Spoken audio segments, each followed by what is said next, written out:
उड़ीसा के कोणार्क का सूर्य मंदिर, जैसा कि ये दिखाई दे रहा है, इसका इतिहास बहुत पुराना है। उज्जैन माफ़ करें, उड़ीसा के राजा ने सन 1238 ईस्वी में इसको बनवाना प्रारंभ किया और 12 वर्षों में अर्थात 1250 ईस्वी में बनकर के तैयार हुआ।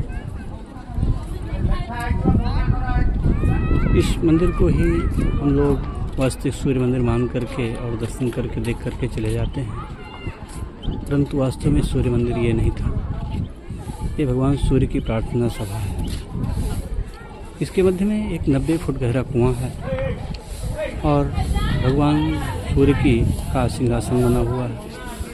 प्रातःकाल जब भगवान सूर्य उदय होते हैं तो सूर्य की किरणें उस सिंहासन में पड़ती हैं और पड़ती थी और भगवान का अभिषेक करती थी।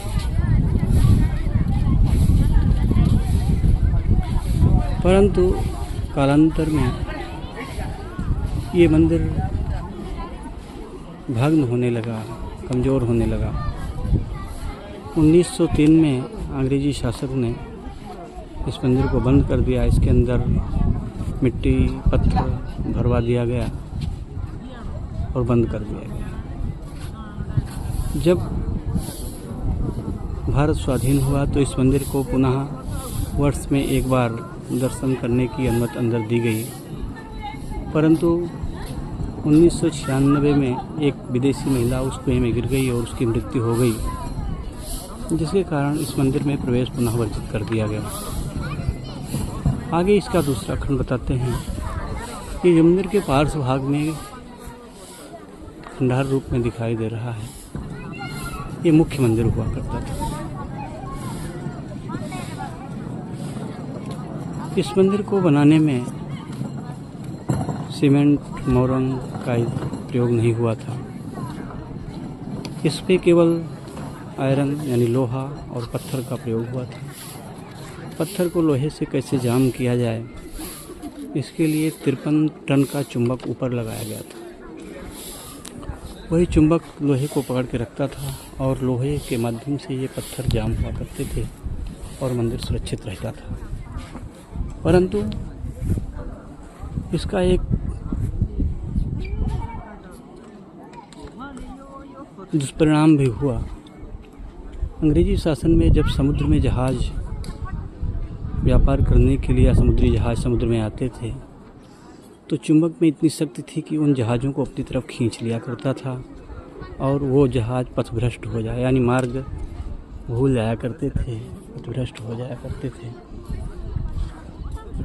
तो अंग्रेजी शासन ने उस चुंबक को बम से उड़ा दिया।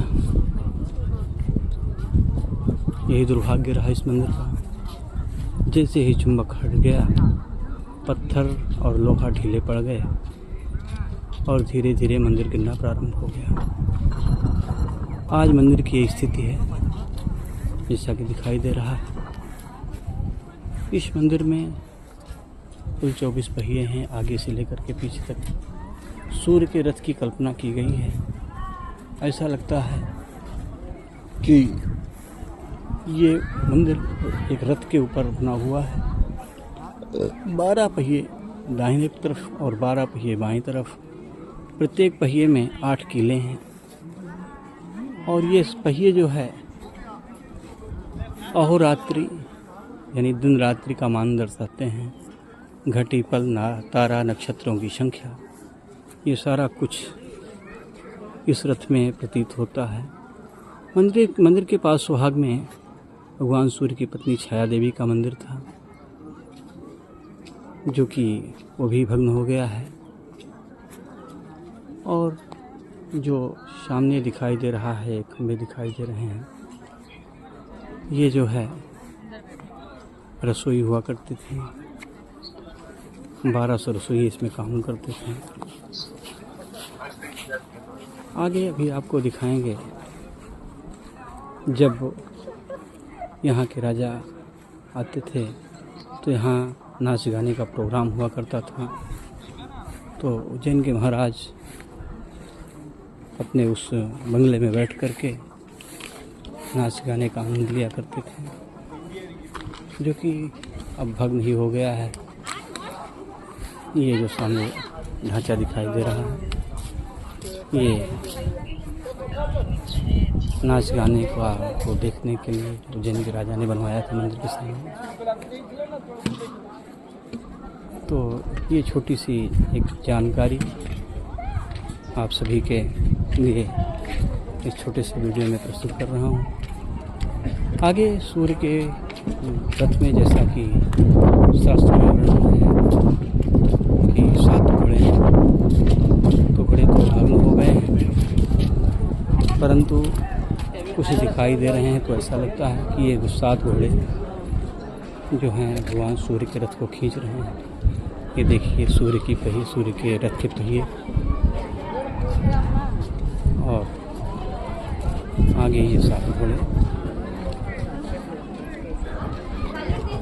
कालांतर में जैसे जैसे समय बीतता जा रहा है, पत्थर भग्न होते जा रहे हैं, और मंदिर का उचित रखरखाव न होने के कारण मंदिर में भी जीर्ण सा होता जा रहा है। दूसरी बात, हिंदू धर्म में एक मान्यता है कि खंडित मूर्ति की पूजा नहीं होती, और यहाँ सभी मूर्तियाँ लगभग खंडित हो गई हैं। इसीलिए मंदिर में लोगों के जूते चप्पल पहनकर आने की मनाही नहीं है। लोग जूते चप्पल पहन करके आते हैं। यहाँ देखने पर ऐसा लगता है कि भक्तिभाव तो कम, केवल घूमने टहलने और देखने, कौतूहल को शांत करने के लिए लोग आते हैं, फोटोग्राफी को करते हैं, फ़ोटो को खिंचवाते हैं। अच्छी जगह है, दर्शनीय स्थान है, अवश्य देखना चाहिए। और जैसा कि सभी आप लोग जानते हैं कि एक बार इंदिरा गांधी जी भारत के प्रधानमंत्री आई थी जगन्नाथ भगवान जी के दर्शन करने के लिए, लेकिन क्योंकि उनका विवाह एक मुस्लिम पुरुष से हुआ था, इसलिए उनको वहाँ जाने की मनाही कर दी गई। जगन्नाथ भगवान के मंदिर में प्रवेश नहीं दिया गया था, वहाँ के मंदिर पुजारियों ने रोक दिया था। परंतु यहाँ ऐसा नहीं है। यहाँ कोई भी आता है, चाहे गांधी परिवार का हो, चाहे नेहरू परिवार का हो, चाहे कोई भी हो, सभी आते हैं, सभी फ़ोटो खींचते हैं, सभी देखते हैं और जाते हैं। ये चीज़ें हैं। ये देखिए लोग तरह तरह के अपने वीडियो बना रहे हैं। तो ये छोटी सी जानकारी हो सकता है आप लोगों के लिए उपयोगी हो। धन्यवाद। हर हर महादेव, जय श्री जगन्नाथ।